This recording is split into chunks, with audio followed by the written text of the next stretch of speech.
মিমিরা, good afternoon. তোমরা কেমন আছো? আশা করি সবাই খুব ভালো আছো।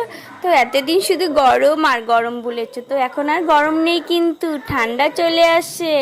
তো এই দেখো, আমি কিন্তু উঠে পড়েছি, আমার মাম্মার স্নান করা আগেই উঠে পড়েছি। আর দেখো, আমার মাম্মা কিন্তু আমাকে অনেক সুন্দর করে সাজিয়ে দিয়েছে, তারপরে একটা বিউটি স্পট করে দিয়েছে আমার মাম্মা।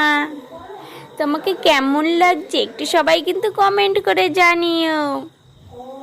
আর তোমাদের কি মুখে বিউটি স্পট আছে? তাহলে একটু কমেন্ট করো, নাহলে তোমরাও তোমার মাম্মার কাছে একটা বিউটি স্পট দিয়ে নিতে পারো।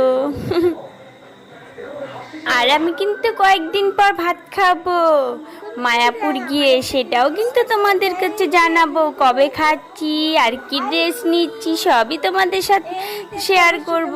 তোমরা কিন্তু আমাদের দেখতে থেকো আর আমার পাশে থেকো। আর আমার মাম্মা যা ভিডিও দেয় তোমরা কিন্তু সবাই দেখো। Tata, bye bye.